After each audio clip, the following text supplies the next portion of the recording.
Olá, meu amigo, minha amiga, estamos começando um Você em Foco. Aqui o assunto é você. E o assunto de hoje aqui é o Alberto Banac, que foi empresário, engenheiro civil, correto? Correto. Atua no mercado financeiro, mas sua principal atividade é outra. É outra. Eu sou conhecido por outras atividades, sim. Que seria Que seria, eu corro há 34 anos e eu acabei de maratona. completar minha 60ª maratona. 60ª maratona. Rapaz, eu fiquei cansado só de você falar 60ª maratona. Como começou essa paixão pela maratona? Então, começou da seguinte forma, né? Bom, eu sempre gostei de esporte e quando eu já estava casado, quando minha esposa engravidou, ela engordou 14 quilos, eu na ansiedade também engordei um montão.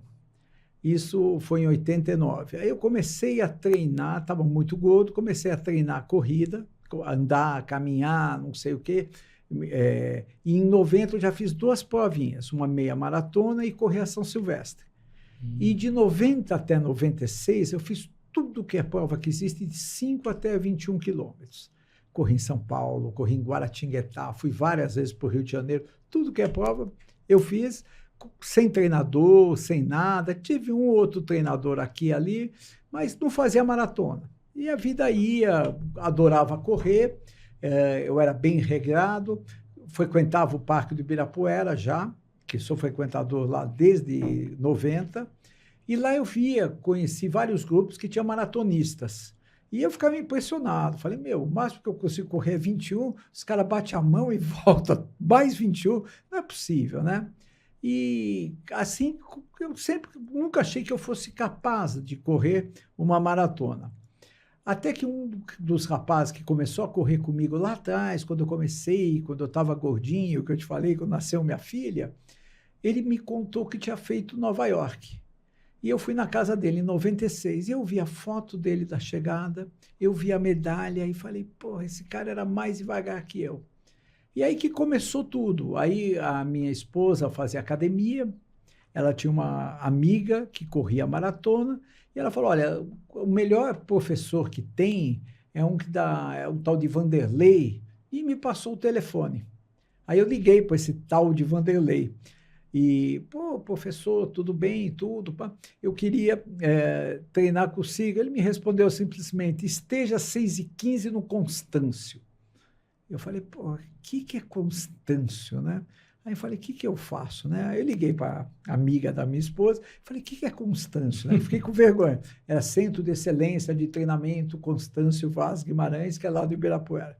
Aí lá que eu comecei com ele, e aí que começou. E lá o pessoal treinava para maratona, isso foi começo de 97, e nesse mesmo ano eu fiz minha primeira maratona com esse grupo, que era Run for Life, os vermelhinhos da Run for Life, era o maior grupo de corrida que tinha na época no Brasil, e o Vanderlei, inclusive, era o treinador do Pão de Açúcar, ao qual eu me integrei depois, não profissionalmente, como amador, amigo do pessoal, fui convidado, e aí que começou a minha vida no mundo das maratonas. Uma pessoa, você começou, né, meio que sem querer, procurando ali e tal, num momento especial da sua vida, que você não estava se sentindo bem, filho nascendo, tal, aquela coisa toda. Agora, uma pessoa que quer começar a correr maratona, como é que é isso? Como que é esse preparo? Que briga que a pessoa está comprando? Então, eu não me considero uma pessoa geneticamente privilegiada, tá? Então, eu acho que eu sou um ótimo exemplo para falar disso daqui. Então, eu acho que a pessoa tem que chegar, em primeiro lugar, tem que fazer exames médicos, tem que estar inteira, tem que não ter nenhum problema cardiológico, já vi muita coisa ocorrer, então é importantíssimo fazer isso. Hoje em dia existem muitas assessorias, existem muitos técnicos, e a pessoa deve começar andando e correndo, vai devagarinho, tudo, com técnica, orientação, com o tempo vai ter um auxílio nutricional, e a pessoa começa, daqui a pouco a pessoa está correndo 5 quilômetros, fica um tempinho correndo 5 quilômetros, daqui a pouco já está correndo 10, e por inércia a pessoa vai indo, e depois de um tempo a pessoa já está fazendo prova de 21, e depois de umas 3 provas de 21, a pessoa já está mais ou menos apta a correr uma maratona dentro de uma sequência normal, tá? Seria essa daqui. Não é um bicho de 7 cabeças, de jeito nenhum.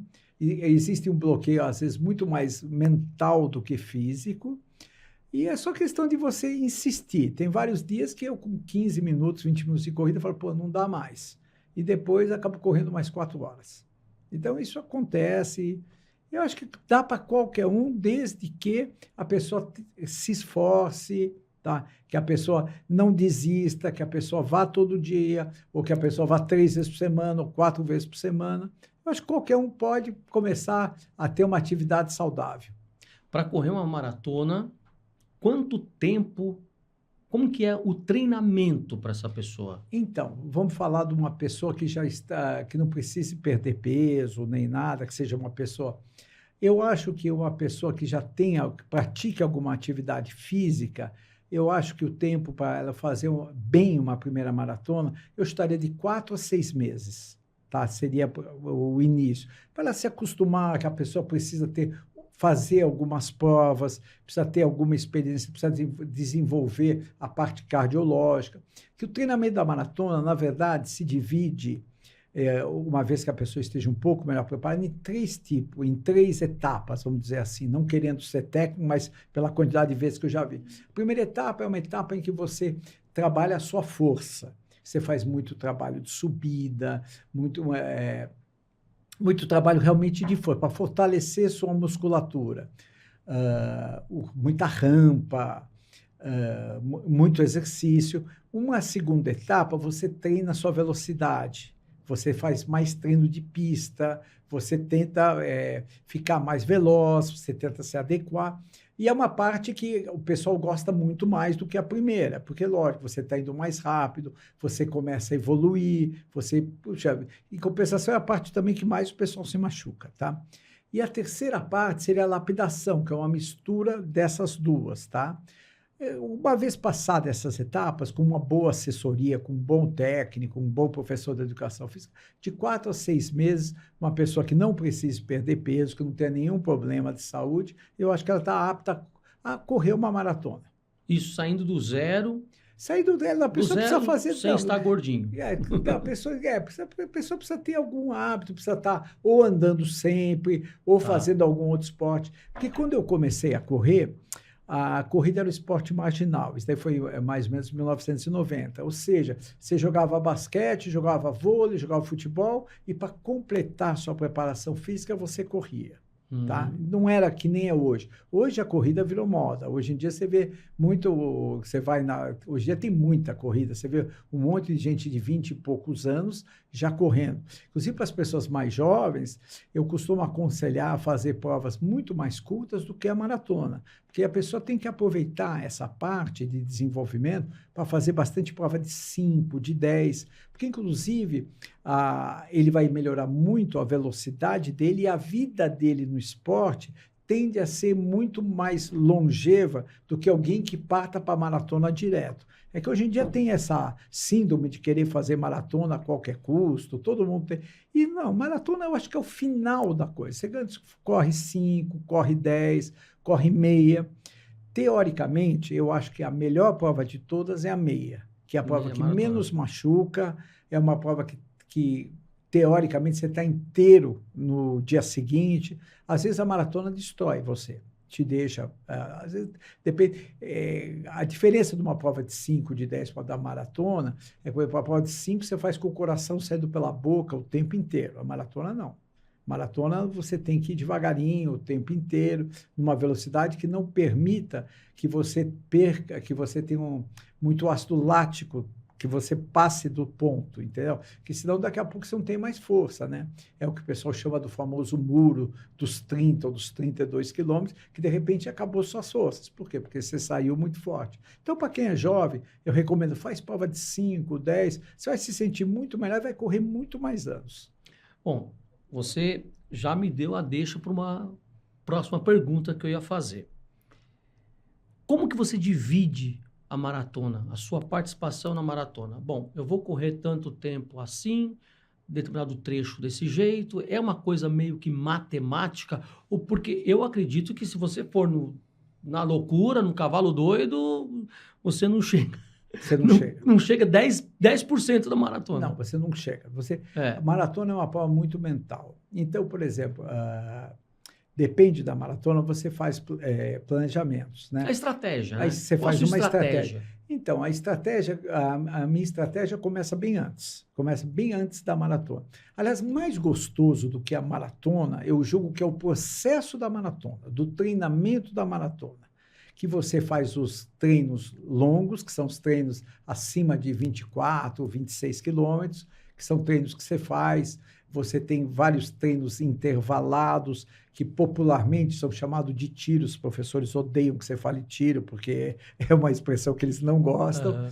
E eu gosto mais do processo em si. A maratona é só a cereja do bolo, é só o dia. Sim. Eu sempre tenho uma estratégia, por exemplo, eu gosto de chegar alguns dias antes da maratona. Eu, no sexto, quinto e quarto dia anterior à maratona, eu como muita proteína e pouco carboidrato, tá? E no terceiro, segundo e um dia antes, eu como muito carboidrato, porque eu sei que meu corpo tem uma assimilação muito maior de carboidrato, assim, que é o que eu vou precisar ter na maratona. Eu vou precisar comer bastante macarrão, bastante batata, bastante arroz, para ter bastante resistência da maratona. Então, isso aí que faz. Outra coisa que tem, a gente sempre tenta sair devagar, a gente está sempre muito ansioso, porque maratona é um mistério, não é que nem corrida de 10 quilômetros. Uma corrida de 10 quilômetros, eu, quando estou relativamente bem treinado, a minha diferença vai ser 1 minuto, vai ser 30 segundos. Uma maratona pode ser 20 minutos se eu errar o passo. Então, você tem que sair. Eu me concentro para sair devagar, eu me concentro para no primeiro, no segundo quilômetro, que tem muitas pessoas largando ao mesmo tempo, para não correr muito mais do que precisa, que às vezes com tanta gente você vai driblando as pessoas, se ao invés de correr 1 quilômetro, que seria o correto, você corre 1,100. Então, você olhando o teu relógio, você acha que você foi devagar e você não foi, porque você correu mais do que devia. Então, é isso daí. A minha tática que eu faço, eu tento chegar, a minha cabeça é chegar até o 32 ou 35 bem. Quilômetro 32, 35. Normalmente, no quilômetro 35, normalmente ficam presentes ou a minha esposa ou o meu técnico. Normalmente, via de regra. Então, é um incentivo para eu chegar bonito até lá. Porque depois disso daqui é onde o bicho pega para todo mundo, não é só para mim, para todo mundo, desde o corredor de ponta até o completo amador, é onde o bicho pega. Então, a minha força é para chegar bem até lá. E depois eu resolvo o resto. Às vezes eu sou obrigado a ir no modo sobrevivência, e às vezes eu estou inteiro e dá tudo certo. Entende? Então, depende. Mas a minha tática é essa, sair um pouquinho mais devagar, tá? Respeitar sempre o ritmo. Eu escuto muito, eu treino atualmente com o Nelson Evêncio.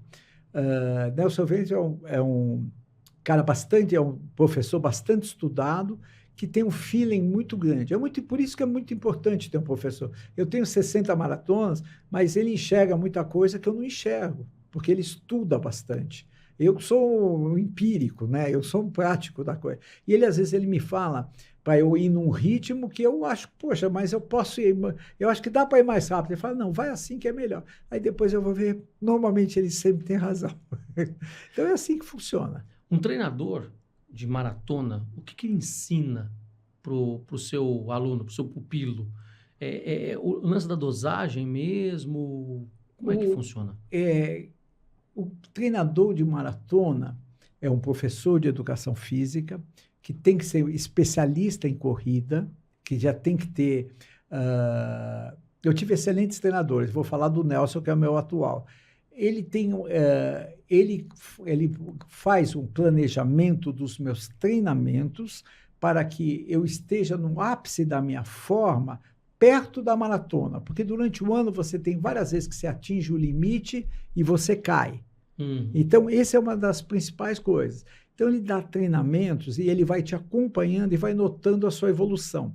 Dependendo da sua evolução, ele manda você fazer maiores treinos de alta intensidade, menores treinos. Eu, por exemplo, já tive no passado provas que eu cheguei no meu ponto, vamos dizer, um mês antes do que era maratona. Então, por exemplo, aí no caso, o professor, ao invés de mandar eu fazer tiro, manda eu rodar devagar, porque eu já estou no ponto. Eu vou passar do ponto. Se eu passar do ponto, eu já vou estar na fase decrescente. Então, o bom treinador é aquele que te deixa em condições para você fazer o seu melhor naquele dia. Lógico que o seu melhor sempre vai depender de muitas coisas. Por exemplo, a temperatura do local, teor de umidade. Por exemplo, nós tivemos nesse fim de semana a prova de Valência, que é uma prova que hoje em dia está muito na moda, que eu fiz no ano passado. O ano passado essa prova foi perfeita. Temperatura perfeita, todo mundo foi muito bem, um apoio popular fantástico. Esse ano já fez calor, já subiu, teve teor de umidade. Então o pessoal já não foi tão bem. Então é uma coisa que não, independe do atleta. A função do treinador é te deixar nas melhores condições. Qual a melhor temperatura para uma maratona? É aquele mais friozinho? Então, é uma mistura do... É frio, sem dúvida. Quanto mais frio, melhor? Mais ou menos, quanto mais frio, melhor. Desde que não tenha vento e tem que ser bem combinado com o teor de umidade também. Eu já fiz prova em condições as mais diversas possíveis. Por exemplo, em 2010... eu me recordo bem, eu fui para Berlim, já foi a segunda vez que eu fiz a Maratona de Berlim, que é uma maratona, faz uma parte das 6 maiores maratonas do mundo, onde várias vezes foi batido o recorde mundial, e chovia muito, mas chovia muito, muito, muito. E na prova, eu fiz todos os 5 quilômetros dessa prova no mesmo tempo, que é um negócio muito difícil. Logicamente que eu só soube disso depois. Eu consegui ser super regular na prova. E muita gente sofreu muito com a chuva. Quer dizer, vai depender muito de pessoa para pessoa. Eu gosto de frio, 1000 vezes calor. Já fiz 8 maratonas em seguida no Rio de Janeiro, sendo que uma das vezes eu vi termômetro marcando 41. Não dá para correr. Você corre de teimoso e porque você gosta do esporte. Mas é um sofrimento, a chance de desidratação é enorme. Você sofre, é que nem eu falei há pouco, você corre no modo sobrevivência e faz parte. Então, eu acho que o ideal para mim é frio. É frio, é o que eu gosto. Já corri inúmeras maratonas no frio e 90% do pessoal vai muito melhor no frio. 90%. Quantas maratonas é possível correr num ano? Então, porque tem toda uma preparação, tem um desgaste muito grande. O que acontece é o seguinte... A gente está falando de 4 horas correndo, né? 5 horas. 5 horas correndo. Não é brincadeira, não. Não é um negócio então, assim, vai lá rapidinho. E o que acontece é o seguinte... em 2001, depois de ter atingido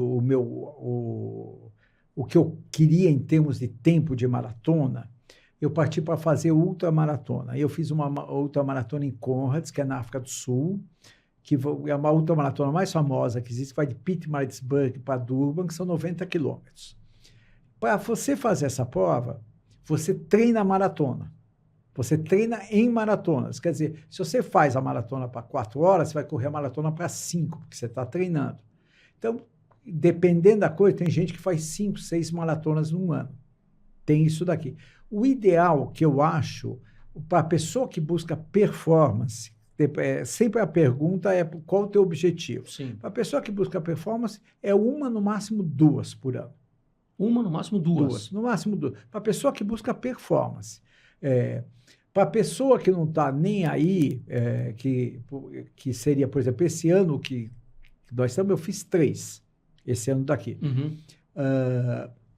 Mas eu já não busco, eu busco o melhor tempo dentro das minhas condições, dentro dos meus 67 anos e dentro das minhas limitações. Então, mas eu acho que duas maratonas seria a resposta que seria o básico para a pessoa fazer, tá? Enquanto busca performance, 1 a 2. Se você é uma pessoa mais jovem, acho que 1 por ano, que aí você vai ter uma base boa, você vai poder treinar bastante, você vai poder fazer bastante prova de 21, você vai ter mais chance de ir melhor. E você precisa ter sorte também de não acontecer o que aconteceu em Valência esse ano. Ou não aconteceu o que aconteceu em Berlim em 2010, por exemplo, de cair uma chuva tremenda. Eu fui para Chicago, por exemplo, no ano que é outra prova espetacular, fez um calor desgraçado. Quer dizer, você não tem o que fazer, você não... E o problema que o primeiro colocado vai ter, você lá atrás vai ter também. Quando você vê uma prova que o melhor tempo que o pessoal fez 2:02 e o cara fez 2:04, pode ter certeza que você que faz 4 vai fazer 4:10. Sempre o problema acontece, entendeu? Então, respondendo, seria isso daqui. Eu acho que duas maratonas seria um número bom. Você faz ideia de quantas calorias você perde numa maratona? Não. Agora, não faço. Algumas vezes eu já fiz um monte de. Eu já fui alvo de muito estudo até. Quando eu fiz, por exemplo, Conrads, o pessoal da Escola Paulista de Medicina, na época treinava na Run for Life, no Pão de Açúcar, fez um estudo com a gente, fez ressonância com a gente antes, fez um monte de estudo. Mas tudo depende da força que você dá, da coisa que você tem. E eu não me preocupo muito com esse número de calorias. Isso daqui eu acho que algumas coisas eu acho que não são tão importantes a nível de dado para quem corre. Tá? Eu acho que são dados meio chatos que eu acho que não levam a nada. Por exemplo, eu sei que, por exemplo, o pessoal fala que você não pode perder mais que 3% do seu peso numa corrida. Mas, quer dizer, se você pesa 80 quilos, você pode perder 2.400. Ninguém está com balança para pesar se está 2.400. Sim. E se você começa a desidratar, você sente que você está desidratando. Você não tem mais força, você não tem mais nada. Mas são tudo fatores que você pode... Eu acho super importante a presença dos fisiologistas. Gosto muito do teste de lactato. O teste de lactato é aquele que mede a quantidade de ácido lático que você tem. E o teste de lactato é aquele que você faz e cada 2, 3 minutos, retira um sangue de você e ele vai aumentando a velocidade. Ele chega à conclusão de que velocidade você pode correr sem você entrar nesse período em que você começaria a travar suas pernas, vamos dizer assim no português bem rasteiro. Esse é o teste que eu mais acredito. Frequência cardíaca é outro referencial, mas eu não gosto tanto, porque se você para um pouquinho, se você toma um susto, se você para um pouquinho, então a frequência oscila muito. Então eu não acho um dado tão fiel. Para te dizer a verdade, eu vou mais hoje em dia na minha sensibilidade do que em qualquer outra coisa que tenha desse tipo. Afinal de contas, são 60 maratonas, né? Não é pouca coisa, 60 maratonas dá uma experiência. Sim, e eu falo para quem vai correr a primeira, eu corri agora em Nova York com gente que correu a primeira. E eles vêm sempre me perguntar, eu falo, você sabe, eles perguntam, mas você sente dor? Eu falo, sinto, a mesma dor que você vai sentir no quilômetro 35, eu vou sentir. Sabe qual vai ser a nossa única diferença? Eu sei que essa dor passa, se você insistir um pouco. E você não vai ter certeza disso. Se você tiver certeza disso, você vai embora. É o tal do... Você sofre, mas você sabe que daqui a pouco você volta na prova. Eu tenho muito disso, de você... Todo mundo tem. Você chega, você tem aquele instante que dá aquele desânimo, você acha que não dá mais, aí você precisa alcançar você precisa ter uma muleta, você precisa ter alguma coisa que te dê inspiração para continuar. Aí a cabeça faz e você volta. Eu, nessa prova que eu fiz em Valência, por exemplo, no ano passado, eu me lembro que no quilômetro 35 eu estava caindo. Estava correndo junto com a minha filha que estava me puxando. No quilômetro 35 a minha velocidade caiu. Minha filha até me deu uma bomba. Aí eu encontrei meu técnico e um fotógrafo do Brasil que estava acompanhando a gente. Eles deram um berro para mim. Na hora eu dei uma acendida. Aí estava passando os marcadores de ritmo que tem na prova, de uma velocidade superior à minha, porque tem várias largadas. E eu, por 3 quilômetros, eu acompanho o pessoal numa velocidade muito maior do que a que eu estava correndo. Quer dizer, existe muito mental nessas horas. E a experiência, eu acho que é mais ou menos isso, é você saber usar isso a teu favor.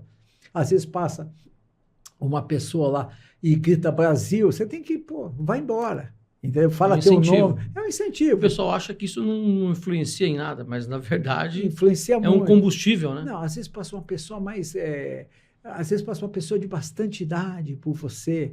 Eu falo, vou atrás dele. Às vezes vem gente atrás de mim, fala, aquele senhor está correndo mais rápido que eu. Eu acho legal isso daqui. Entendeu? O cara vem e eu eu seria a muleta para essa pessoa. Eu acho muito bacana isso daqui. Você precisa saber encontrar isso daqui nas corridas, né? Bom, você corre uma maratona. Quanto tempo demora para você sentir que a maratona saiu de você? Ou seja, para você se recuperar daqueles 42, né, quilômetros que você correu? Os 42, 195. 195. Porque 195 às vezes dá um trabalho que você não faz nem ideia. Então, a minha recuperação hoje em dia é muito boa. É muito rápida. Muito, muito rápida. Tirando Nova York, que essa foi essa última minha maratona, que eu corri meio adoentado, normalmente no dia seguinte eu já estou inteiro. Não para correr. Meu treinador me dá castigo, ele me deixa uma semana parado, depois faz para correr 5, 10, eu tento correr mais, ele não deixa, e eu obedeço ele porque ele conhece e eu não. Uhum. Entendeu? Então, mais ou menos assim. Mas hoje em dia a minha recuperação é muito mais rápida. Eu acho que eu já... a repetição de maratonas me tornou mais resistente. Acaba a prova, eu já estou bem melhor. Não na hora que acaba a maratona, que normalmente toda maratona é uma estrutura enorme, que você não faz nem ideia. Quando acaba a maratona, você corre, às vezes, você anda, às vezes, 3, 4, 5 quilômetros, pega metrô, não sei o quê, as pernas estão pesadas, você está com frio, entendeu? É difícil, é bem difícil, às vezes, esse negócio. Mas aí, depois que você tomou um banho, você já está inteiro, você já estou feliz, missão cumprida. Independente do tempo, o tempo é o menos importante. Como eu te falei, o tempo é o menos importante. Quando eu comecei a correr, não, o tempo era muito importante. Hoje não, hoje em dia a corrida é muito mais inclusiva do que quando eu iniciei. Mais inclusiva, menos competitiva? É menos... hoje em dia o tipo de competição mudou, tá? Mudou tudo. Então, fazendo um paralelo entre quando eu comecei a correr maratona, que foi em 1997, o pessoal perguntava se você era under 4, se você era maratona abaixo de 4. Se você não era under 4, puta, o cara te olhava com uma cara de desdém, entendeu? O que é under 4? Under 4 é fazer a maratona com menos de 4 horas. Hoje isso não interessa. Hoje mudou completamente. Se você faz em 6 horas, parabéns, espetacular. Você chegou lá. Você completou. Você completou, hoje em dia. E nessa época não era. Eu só fui ser under 4 na minha 4ª maratona, na minha 7ª maratona, que foi na Disney, que foi desse quadro aqui. Tá. Que tem aqui anotado, né? 3 horas, 59 e 57. Na verdade, 57. Eu fiz 3:58 e 40. Tá? Roubaram alguns segundos seu aí. Por causa mas eu tenho no chip isso. No chip. O chip é o resultado certo. As primeiras maratonas que eu fiz não tinha nem o chip. Então, correu, por exemplo, a primeira maratona que eu fiz em Nova York, eu perdi 7 minutos para largar. 7 minutos era problema meu. Meu tempo é o tempo dos 7 minutos. Somou 7 minutos. Não interessa. Já saiu no prejuízo. Já saí no prejuízo. O chip só entrou só começou a ter maratona em 99. Então, em 97, 99 não existia isso daí. Então, era muito... Hoje, em compensação, tem muito mais gente. Em compensação, naquela época, o nível de atletas de destaque no Brasil eram muito maiores. Nas provas, por exemplo, de 10 quilômetros, ganhava quem fazia abaixo de 30 minutos. Hoje, no Brasil, ganha quem faz com 32, 33. O nível de atleta caiu no Brasil. Agora, o nível de competidores aumentou muito. O nível de pessoas normais, que nem eu, que correm Quantidade hoje. de pessoas. Quantidade de pessoas. Hoje está cheio de corrida. Se popularizou demais. Popularizou demais. Eu me lembro que no meu começo, de 90 a 96, fui correr um monte de vezes no Rio de Janeiro, porque não tinha prova em São Paulo. Corri no interior um monte de prova, não tinha prova em São Paulo. E era engraçado que o corredor gosta de melhorar o tempo, né? Como eu te falei. Então, eu cansei de fazer prova de 10 quilômetros, que não devia ter nem 9. Aí você fica feliz que você baixou seu tempo, você está se enganando, mas tranquilamente... Não tinha os 10 quilômetros? Não tinha os 10 quilômetros. Era muito comum fazer isso para você achar que você fez um tempo melhor. Até hoje existem suspeitas de algumas provas. Hoje em dia não, existem aparelhos. Quando a Federação Paulista atua, existe um aparelho que chama 2-meter, que marca, e hoje em dia os 10 quilômetros é 10 quilômetros. A maratona é maratona. Hoje em dia está tudo certo. Mas antigamente, com certeza, não era. Com certeza não era. Era menos do que o divulgado. Menos do que o divulgado. Tinha gato aí nesse negócio. Tinha. E você ficava feliz com isso. E o corredor ficava feliz, pô. Mas não sabia, não tinha a menor ideia. Achava que tinha conseguido, né, alcançar Quando você baixa 2, 3 minutos de um instante para o outro, sem nada ter mudado na sua vida, é que a prova estava errada. Pode ter certeza disso daqui. Não existe almoço grátis. Não existe almoço grátis. Não existe. Alguma coisa tá equivocada. Bom, você estava dizendo de 60 maratonas. Você esbarrou agora num assunto que eu ia te perguntar. Nova York, você disse que não estava se sentindo muito bem. Sim. Né? Quando você chega para uma maratona, você faz toda aquela preparação. Se prepara todo.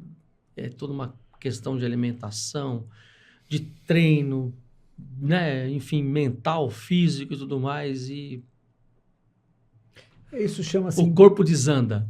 O que acontece, às vezes, isso imponderável da Silva, a gente brinca na maratona. Então, eu já tive isso em 3 maratonas. Eu tive em 2003, eu estava muito bem preparado, ia para Chicago.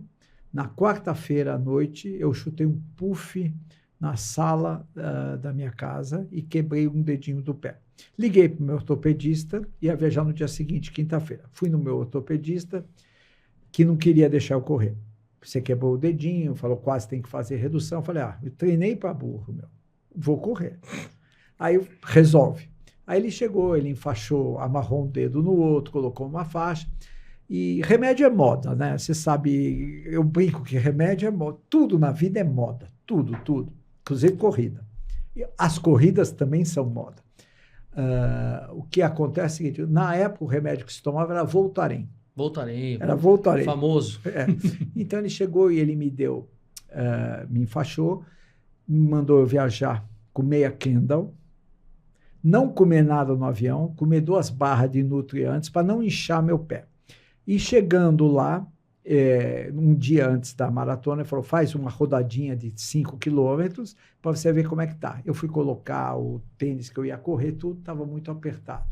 Aí eu fui numa loja e eu comprei um tênis meio número maior para esse pé. Então eu corri com 2 tênis diferentes, eu lancei em moda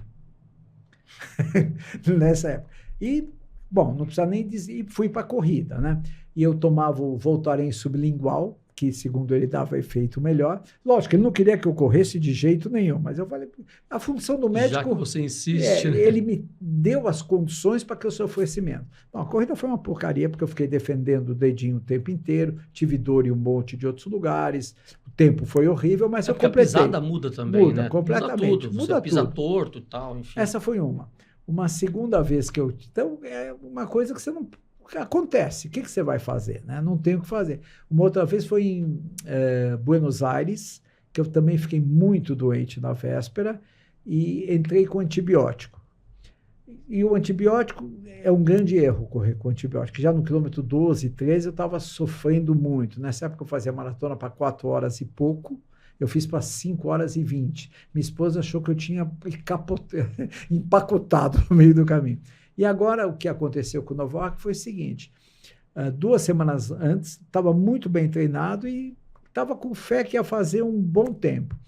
Eu peguei uma virose, meu filho pegou influenza, eu fui 2 vezes no Einstein, fiz teste de influenza, teste de Covid, não era uma virose. Tomei um monte de medicação, tudo, mas não adiantou muito. Cheguei em Nova York na terça-feira, viajei na segunda, cheguei na terça, a corrida seria no domingo. Cheguei tossindo bastante e não estava muito legal. Num dia anterior da corrida, ainda fiz um trotezinho com a minha filha, que correu também de 5 quilômetros, perto do Rio Hudson. Não senti nada e falei, vamos para a prova. Saí, conversei com o meu treinador, que estava em Nova York também, e ele falou, sai muito mais devagar, esquece tempo e vamos completar. Você vai correr, vai... O médico meu também não queria, me contou um monte de história triste de gente que acontece não sei o quê. Eu falei, a gente sai devagarinho. Virei a metade, quase 5 minutos mais devagar do que eu imaginava, o que foi bom, quer dizer, eu estava me poupando. Mas a partir do 31º quilômetro, 32º, eu não tinha mais força. Aí eu falei, preciso pegar a muleta. Então eu decidi não olhar mais o relógio, que meu tempo estava caindo, e não andar. Falei, vou trotar, foco nisso e fui indo. No final deu tudo certo. Eu cheguei, completei, o tempo não foi bom, mas completei que era meu objetivo, que era fazer a 60ª de qualquer forma. E é o que eu falo muitas vezes. Às vezes, quando as coisas não dão certo, a história é muito melhor.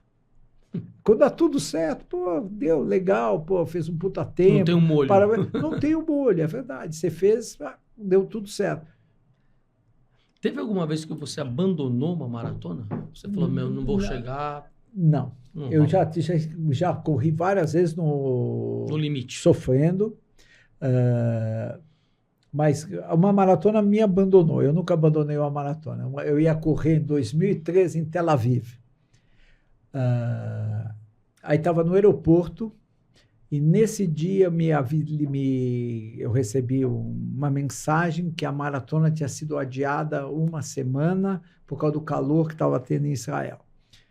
Aí eu viajei para Israel mesmo assim, e até a meia maratona ia ser no dia certo.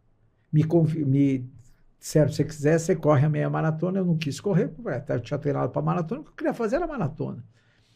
E seria daqui a uma semana, chegando na meia maratona, um cara morreu, que foi uma fatalidade, mas é o que eu falo, morre gente até dentro do elevador do Shopping Iguatemi.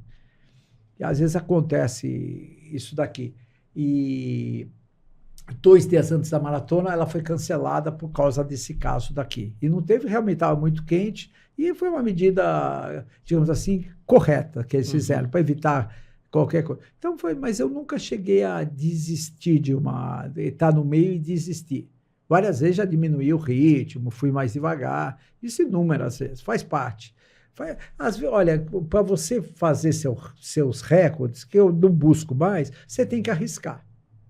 E tem vários ditados que falam, né? Você tem um ditado bem ruim, que eu acho, bem rude, que fala que você tem um recorde na vida e um monte de fracassos. Eu não gosto desse ditado.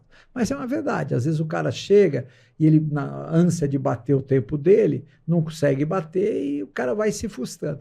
Eu, depois de uma certa idade, depois que eu fiz todos os tempos que eu queria dentro da corrida, dentro das minhas condições, eu dei uma relaxada com relação a isso daqui. Hoje, você curte mais a maratona do que disputa a maratona, a verdade é essa. Eu curto, porque disputar a maratona, para dizer a verdade, a disputa é com você mesmo. Por exemplo, eu ponho um objetivo. Sim. As 3 últimas maratonas, tirando Nova York, que foram as 2 que teve em São Paulo e a de Valência, eu no Garmin, no meu relógio, eu fiz em 4h35. Eu virei os 42,195, que não é o tempo oficial da prova. Porque na prova você corre mais que os 42, porque tem muita gente, você vai desviando. Mas nas 3 eu fiz o mesmo tempo. Então, meu objetivo para Nova York era baixar esses 4h35. Alberto com Alberto. Não estou competindo com o Evandro, nem com o cara que está do meu lado. Não tem problema nenhum. Se ele for muito melhor que eu, não tem rolo. Não tem... É uma disputa minha comigo e dentro do meu limite. Sabe? Uma disputa interna. Uma disputa interna, prazerosa, sem... Porque se a pessoa quiser já entrar nessa neura de querer disputar e sair correndo, com certeza não chega no fim. Não, eu vou dizer... Ou chega muito mal. Eu já recebi na minha casa, uma vez um campeão, um cara que ganhou a maratona de Nova York, um português, ganhou a maratona de Nova York, ganhou se não me engano, uma na Holanda, não me lembro se é Amsterdã ou Rotterdam. E ele me disse um negócio.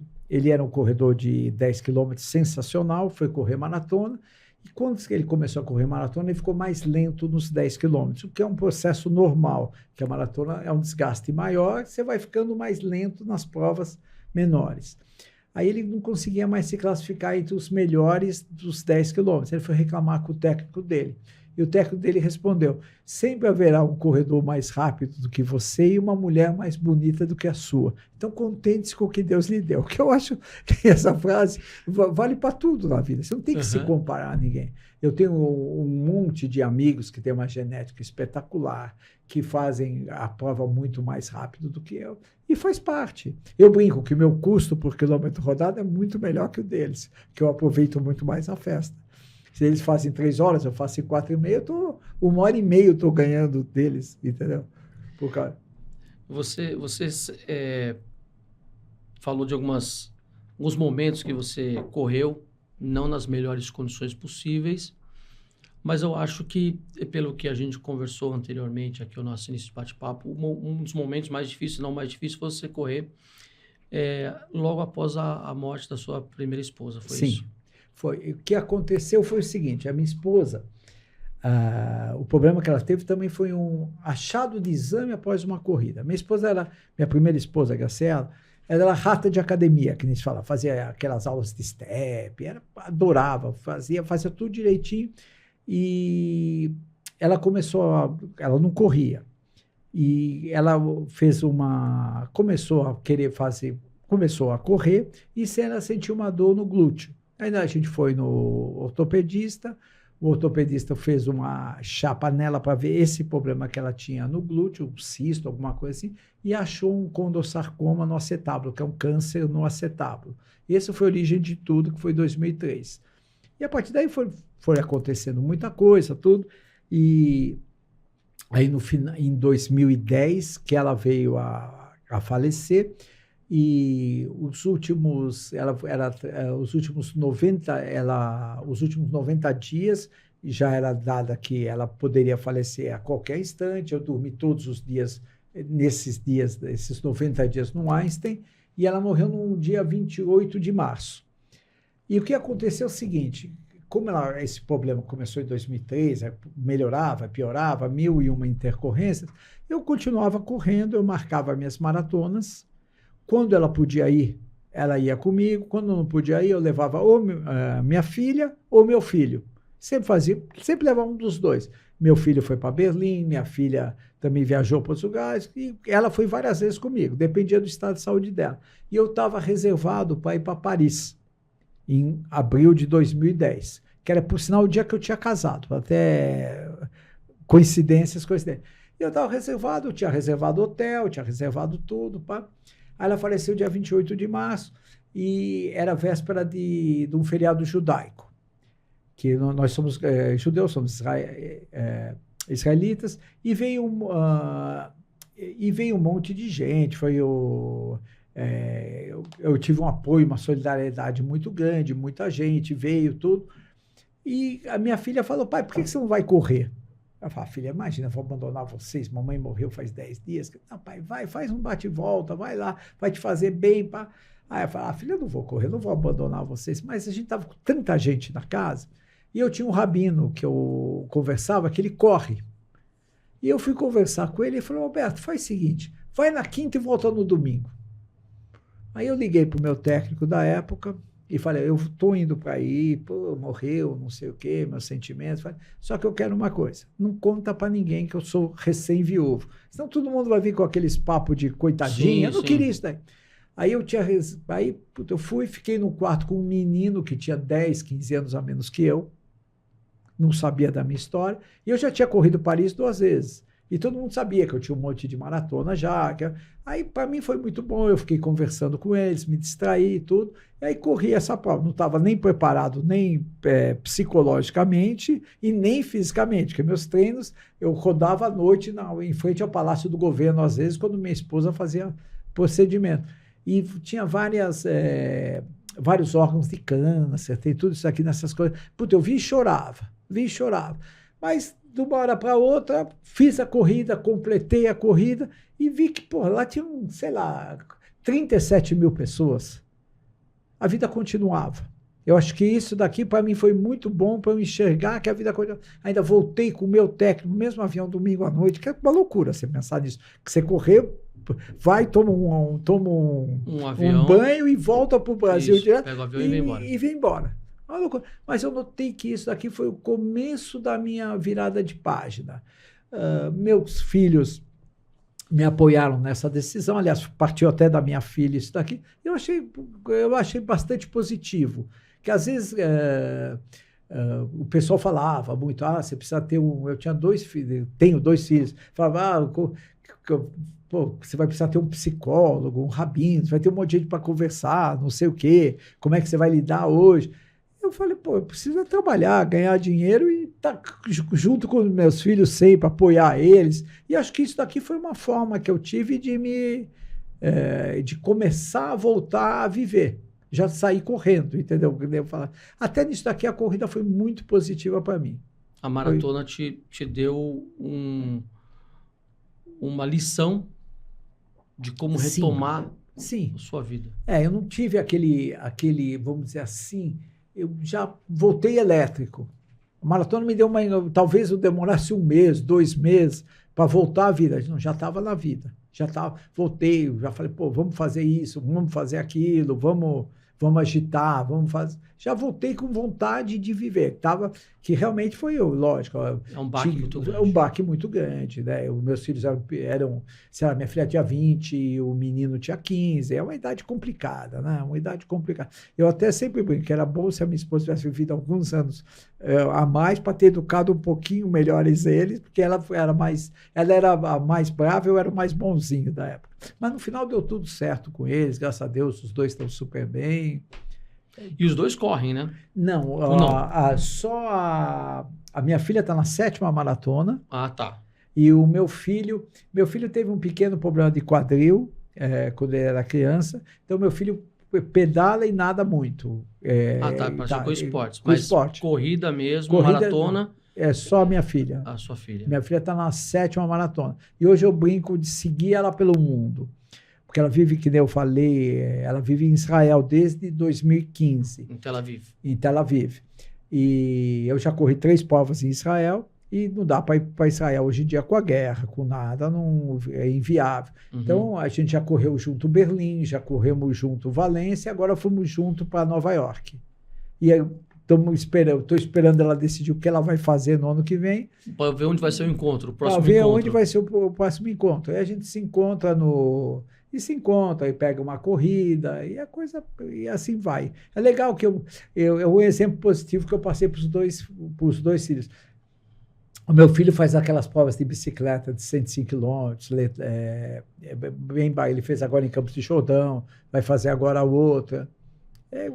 Essa parte do esporte, eles falam, estamos bem encaminhados, eu acredito. Qual foi o menor tempo em maratona que você já fez? Foi Disney, foi 3 horas e 58. 3,58. E algum quebradinho? E algum quebradinho. 3,58 e 45. Depois eu tenho 3,59 em Buenos Aires. Tem um monte de maratona entre 4 e 4 e 5. No meu auge, o que eu fazia era em 4 horas, 4 e 5.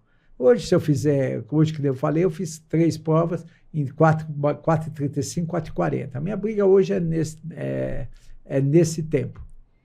E passa muito rápido. Passa rápido? Passa rápido. Você imagina, 4 horas e pouco, dá para você fazer uma viagem aí. Mas passa rápido. Você sabe que muitas vezes a minha esposa me deixa, eu tenho uma casa em Juqueí, a minha esposa me deixa a 20 quilômetros de Juqueí, quando eu saio correndo.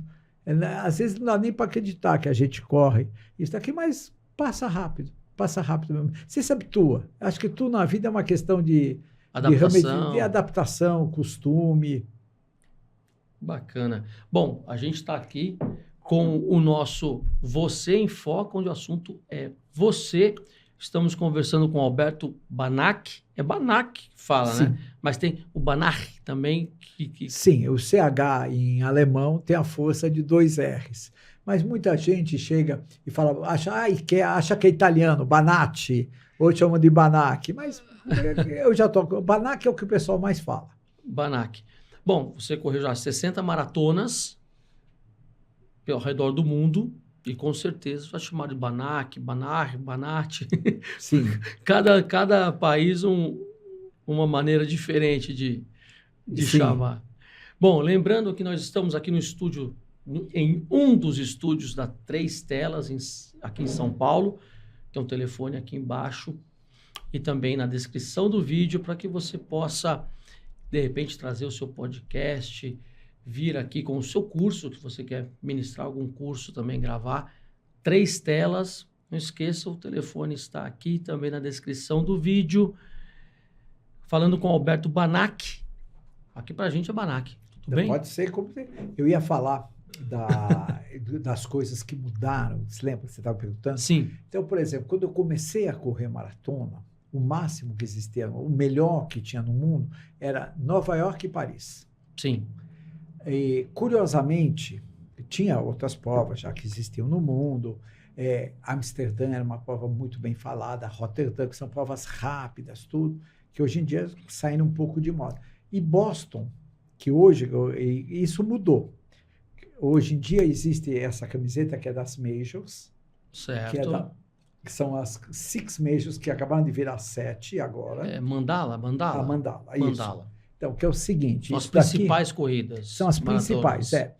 Então, quando eu comecei, era Nova York e Paris. Hoje em dia, começo eram 5 majors, que era Nova York, Chicago, Boston, Berlim e Londres. Eu fiz essas 5 até 2008. E naquela época você ganhava um cumprimento e acabou. Parabéns. Acabou. Não tinha repercussão nenhuma. Aí inventaram uma sexta que foi Tóquio.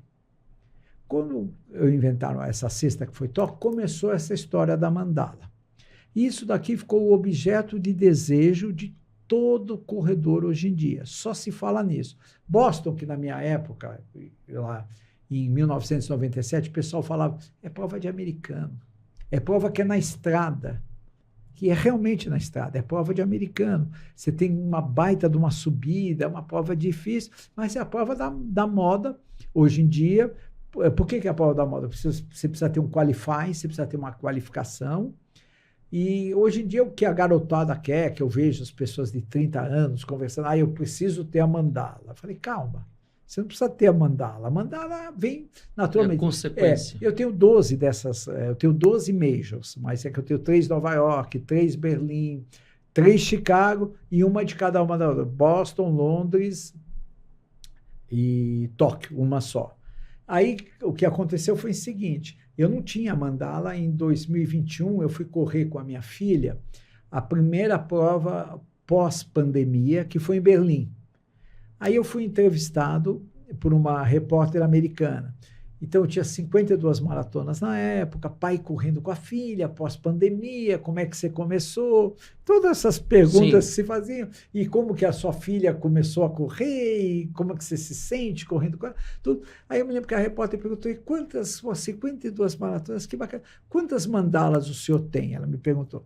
Aí eu falei, nenhuma. A hora que eu falei nenhuma, ela quase recolheu o papel da entrevista e se retirou. Certo. Aí eu falei, nossa, eu preciso ter essa mandala, senão o pessoal não vai considerar.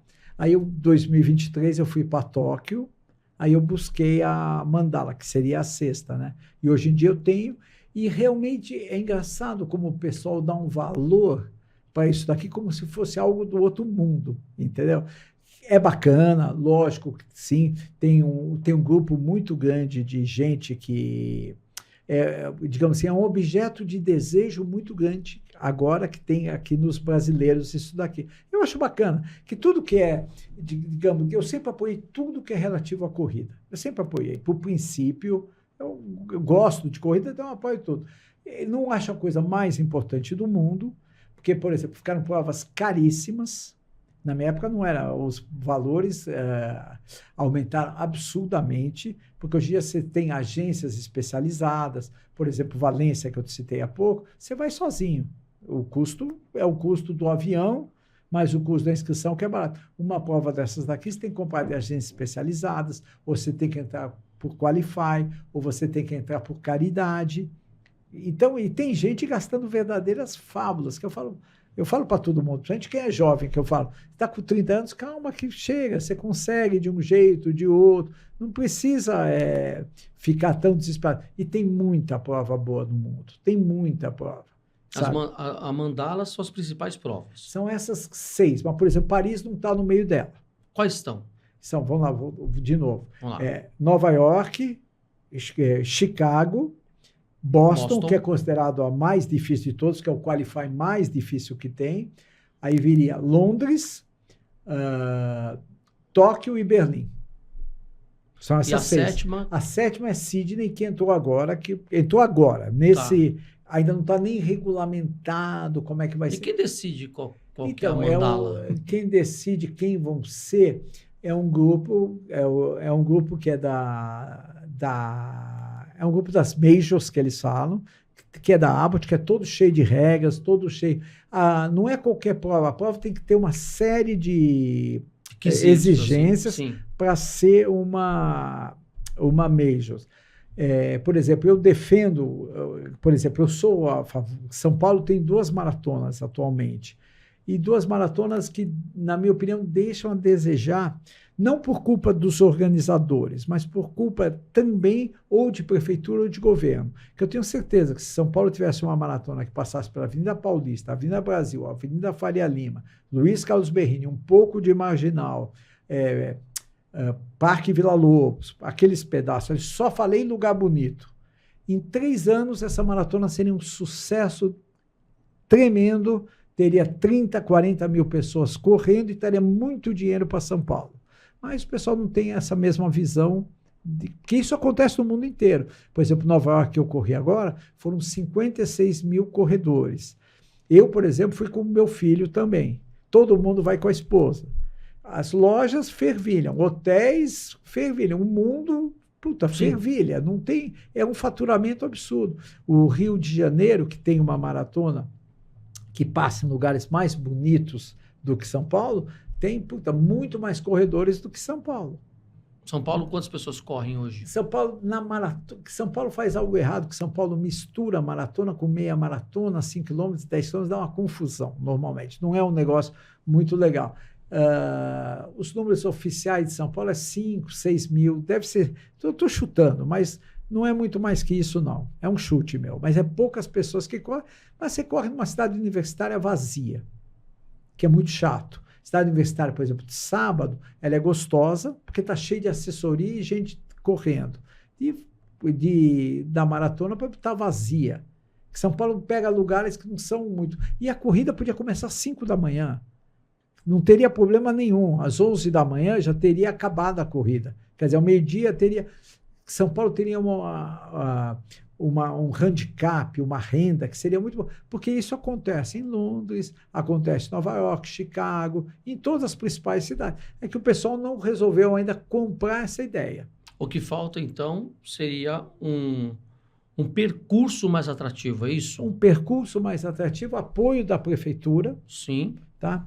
E aí São Paulo seria uma prova assim realmente espetacular, eu acredito. A Prefeitura de São Paulo não libera esse trajeto, é isso? Eu não sei se a Prefeitura, o CET, eu não sei exatamente que órgãos são, mas põe 1000 restrições. Eu já falei até com muitos organizadores sobre isso, que eu acho uma pena, porque eu vejo isso acontecendo no mundo inteiro. Eu vejo, por exemplo, Buenos Aires tem uma maratona muito boa, porque eles liberam. Então, a maratona começa cedo, Santiago do Chile é a mesma coisa. E aqui não tem. O Rio de Janeiro tem uma maratona muito mais. E o Rio de Janeiro, a temperatura deixa, apesar do Rio de Janeiro ser muito mais bonito do que São Paulo, sem dúvida. Se bem que eu estou falando de avenidas maravilhosas em São Paulo, Avenida Paulista, Brigadeiro Faria Lima, prédios maravilhosos, né? O Rio de Janeiro, com a temperatura, lota. Entendeu? Lota. São coisas. Eu corri 8 maratonas em seguida no Rio, cheia de gente. Quer dizer, são coisas que você não consegue... Que eu, como corredor, gostaria de algum dia ver isso acontecer.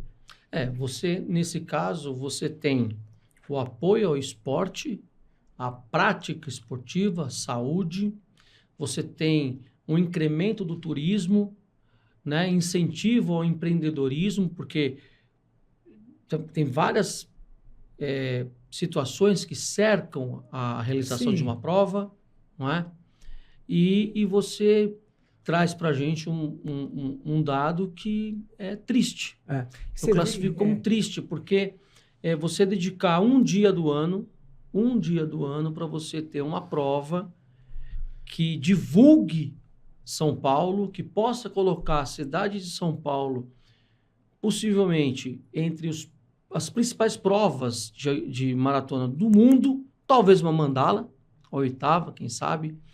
E, pelo jeito, falta vontade política de fazer isso. Eu não acho só São Paulo, talvez. O Brasil poderia ter, na minha opinião... São Paulo é o grande berço da economia do Brasil. O Rio de Janeiro já é, por si só, uma cidade turística, não é? E São Paulo é o turismo de negócios, não é? Mas não tem muita... dificuldade, creio eu, de fazer uma adaptação em que em um dia do ano você tem uma prova E você vai nessas, séria, né? Você vai nessas feiras, por exemplo, eu fui nessa feira de Nova York, é uma feira do outro mundo, que o corredor é ávido por consumir. O corredor entra na feira, nicho de ele quer mercado, comprar né? o casaco, de qualquer jeito, o boné, a xícara, ele compra tudo. O tênis da prova, eu me lembro que quando eu fiz, teve um ano que eu fui para Paris, tinham lançado um tênis da ASICS só na prova carésimo, que ia ter só 5 mil. Eu não vou pagar tudo isso num tênis. Eu falei, não vou pagar. Aí eu vi todo mundo comprando, eu falei, eu vou pagar. E comprei o tênis. Você compra. É o lugar que você...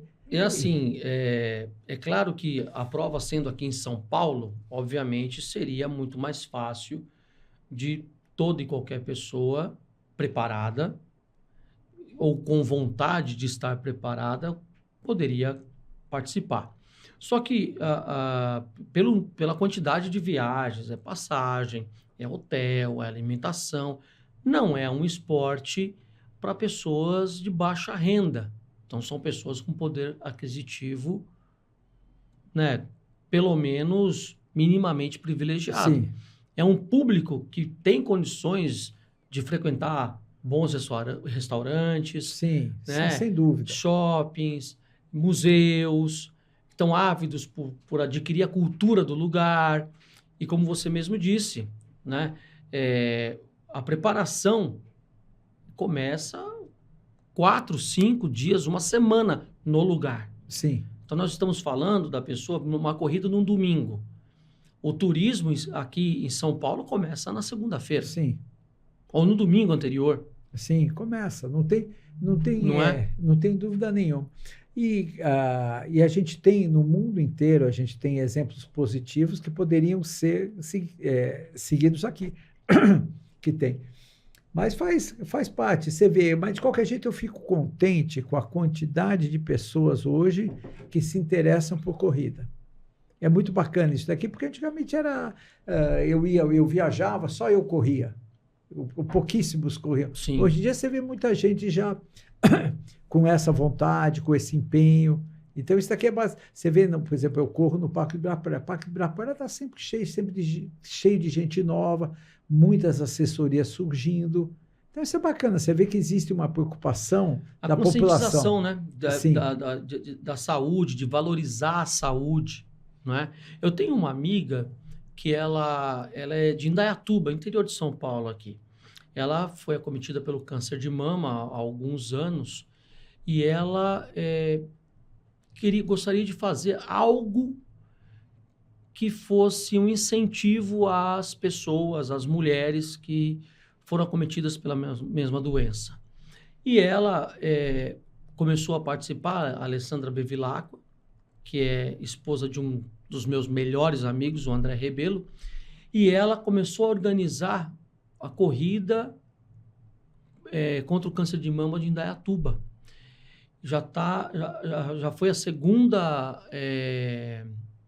prova que ela organizou. Se não me engano, são 5 e 10 quilômetros, posso estar enganado.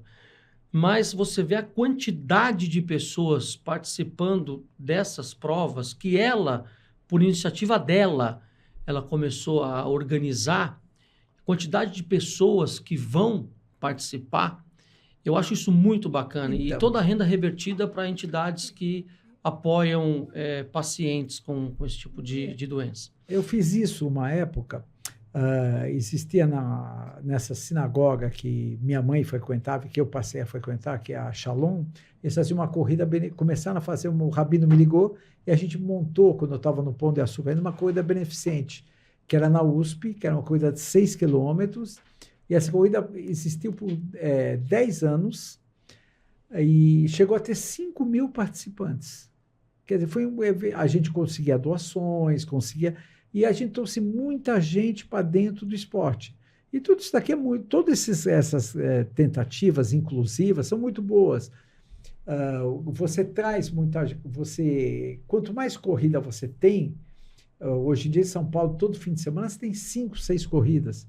Isso daqui é bastante positivo, né? Essa corrida da USP a gente teve que parar porque a USP, que a gente fazia dentro da USP, porque a USP começou a ser obrigada a nos cobrar, porque apesar da nossa corrida ser completamente beneficente, teve uma lei que teria que cobrar, então praticamente teria que cobrar o aluguel da USP, que a gente praticamente não pagava nada. Então a nossa corrida passou a ser inviável financeiramente, que é outro grande problema que a gente tem. Eu fiz também uma corrida em Juqueí, onde eu tenho uma casa, tem uma associação lá que é Sanju, a gente fez também uma corrida beneficente lá uma vez.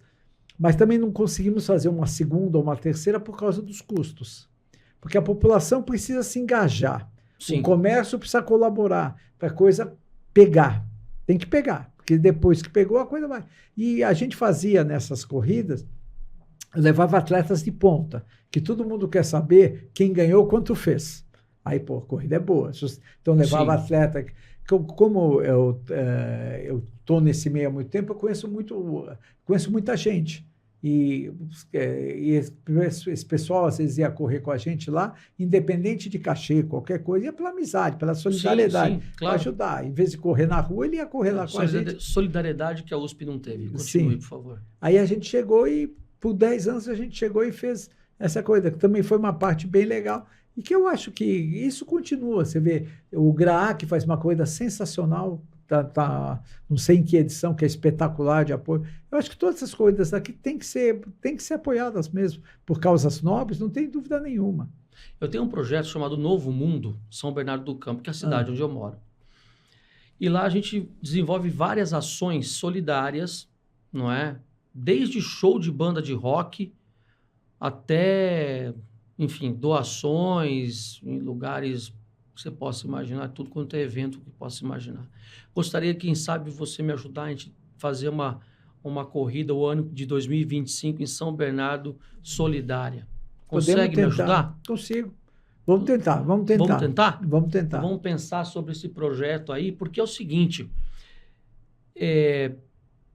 Eu fico muito... Eu vou ser um pouco mais veemente agora, Alberto, você me desculpe, mas eu fico indignado em ouvir que vocês não conseguiram continuar um projeto solidário que não tem custo nenhum, nesse caso que você falou para mim, para a USP, por esbarrar em alguma regra que não permitia que o espaço que é público fosse cedido para um evento esportivo, um evento que incentiva a prática de esporte, incentiva a saúde, que incentiva a solidariedade, que é revertido para pessoas que muitas vezes não são assistidas como deveriam ser pelo próprio Estado, e você, infelizmente, não consegue continuar um projeto nesse sentido. Eu gostaria, sinceramente, de coração mesmo, se a gente conseguisse fazer algo em 2025 nesse sentido em São Bernardo do Campo. A gente vai conversar depois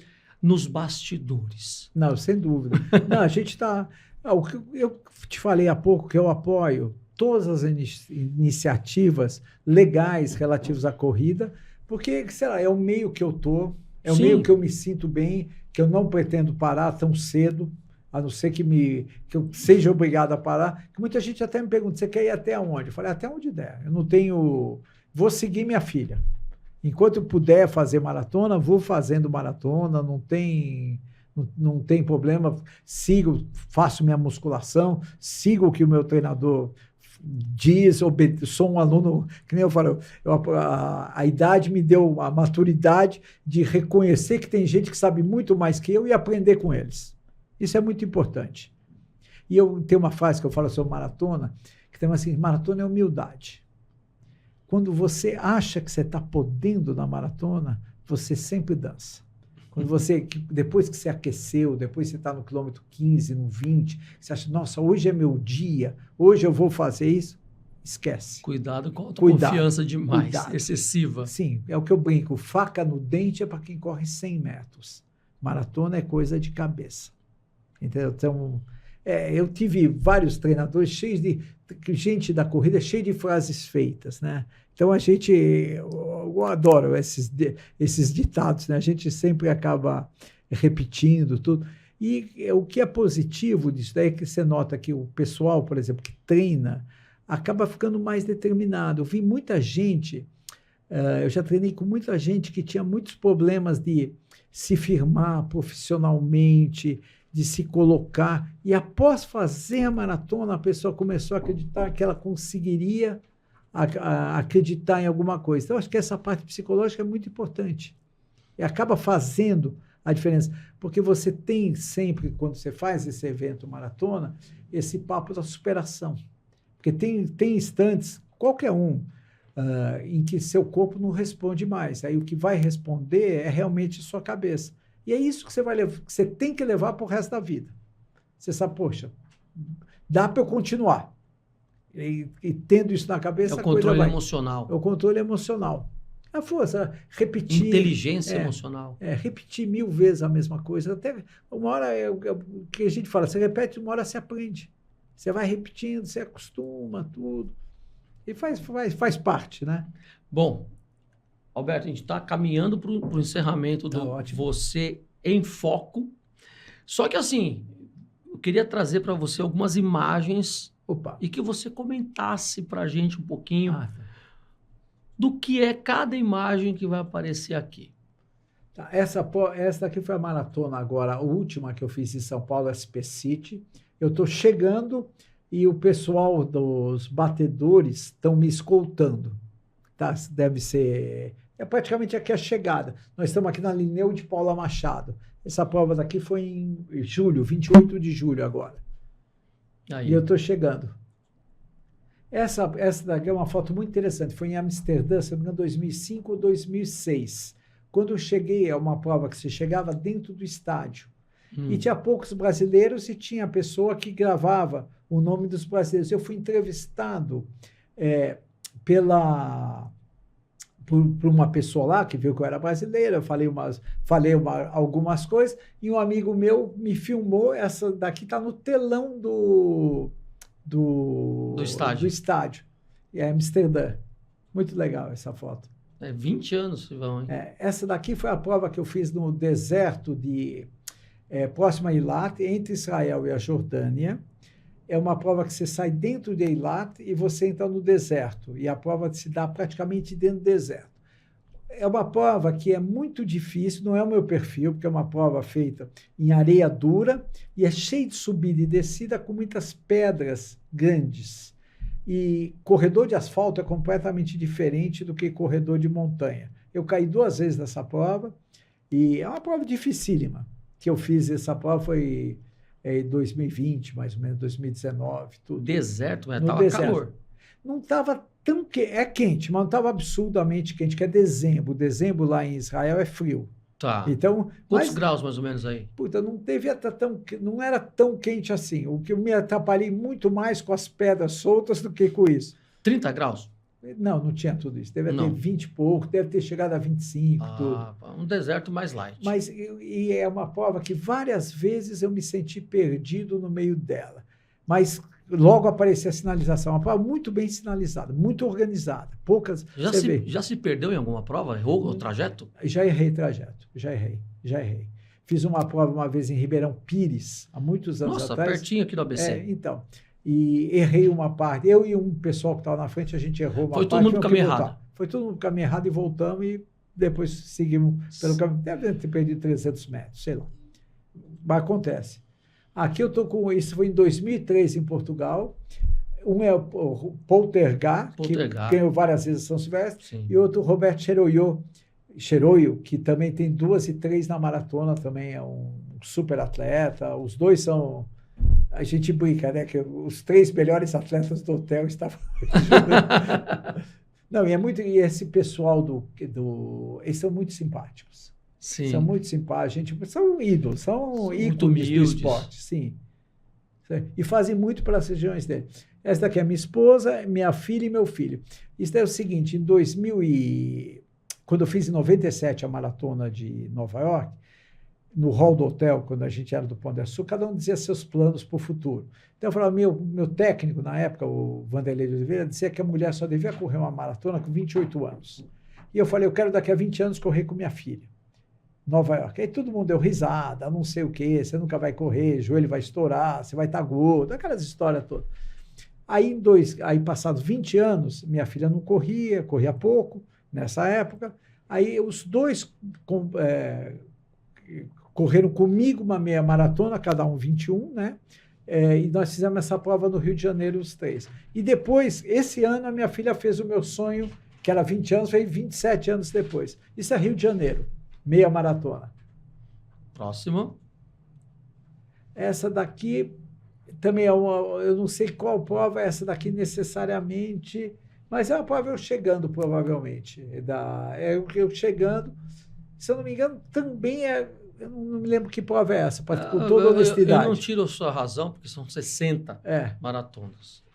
Uma das 60 maratonas. O que você leva aqui nessa pochete aí? Puta, eu levo, então, essa pochete vermelha, né? Minha esposa jogou fora ela agora. Então, isso daqui é Valência, Cidade das Artes, é um lugar, Valência é uma cidade maravilhosa. Eu e minha filha chegamos juntos. Aquela prova é Valência, aquela corrida, Valência, eu reconheci pelo número. Essa daqui é a medalha de Valência. Eu levo eu levo cápsula de sal. Cápsula de sal? Sódio, porque você desidrata muito, você perde muito eletrólito, então você precisa repor. E leva o sachê de carboidrato. Um sachêzinho que parece um mel. Parece, tem de vários sabores, é carboidrato puro para você ir tomando, e você vai tomando isso daqui na prova. Isso. Água não. Água a prova dá e Gatorade eles dão. Isso daqui é o Berlim 2021, essa maratona que eu falei, que foi a primeira maratona pós-pandemia, onde eu fiz aquela entrevista. Sim. Minha filha era embaixadora da Adidas em Israel.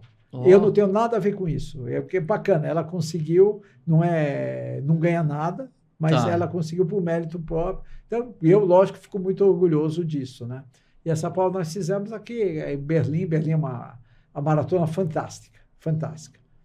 2021. Aqui é a mandala. Isso daqui, essa é a mandala. Tá faltando um aqui? Ou não. Tem tudo. 1, 2, 3, 4, 5, 6. Aqui seria a 7ª que viria Sydney. depois. Na época não existia. Que foi em 2023, foi Tóquio. E essa daqui é a medalha de Tóquio. Isso daqui foi a gente ganhou do Guinness, porque foi a turma que mais... É uma medalha não tão meritória assim, mas eu vou contar a história. Foi o maior grupo que foi para ganhar uma mandala junto. Foi o nosso que foi. Então a gente ganhou essa medalha do Guinness, que muita gente fala, pô, você tem uma medalha do Guinness? Fala, olha, de todas elas, é a que eu menos fiz para conquistar. Você tá lá no Guinness. Porque tá no Guinness. Mas ninguém pode falar que não. E é bem bacana. Aqui, bom, aí voltamos para o deserto agora. Tá certo. Tem muita foto na vida. Eu tenho um álbum de tudo, de muitas coisas. Nossa. É muita memória. 2025. Quais os planos? Então, minha filha está tentando ir para Londres e Chicago. Que nem eu falei, são 2 majors que ela não fez. Ela conseguindo, eu provavelmente vou atrás dela. Em não dando certo Londres, porque Londres é muito difícil de você conseguir, porque são um monte de exigências para você, ou muito caro, impraticável financeiramente, está fora de cogitação. Em não dando certo, eu trago ela para o Brasil, a gente corre provavelmente Porto Alegre, que é uma prova boa no Brasil, que ela está, ao contrário de mim hoje, minha filha ainda busca os melhores tempos dela. Minha filha fez o recorde dela agora em Nova York, essa daqui que é diferente. E Nova York é uma prova bem difícil, tem 5 pontos, sobe e desce o tempo inteiro. Então, eu queria, se não puder ir para Londres, que é muito melhor, a gente vem para Porto Alegre, talvez segundo semestre Chicago, ou, sei lá, uma de cada vez, né? Nós estamos decidindo uma de cada vez.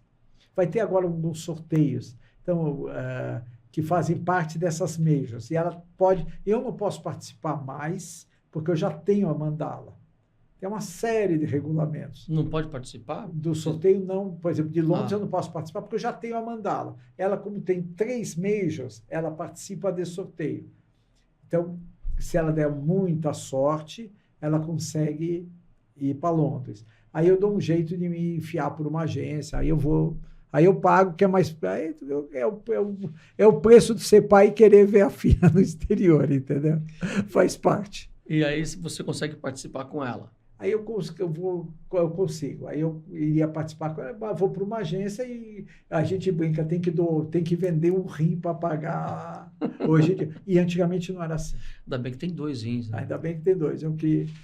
Mas é o jeito, eu acompanho minha filha e eu fico feliz. Sim, sim. É o preço da felicidade. É o preço da felicidade. A gente vive para isso, para ter momentos bons.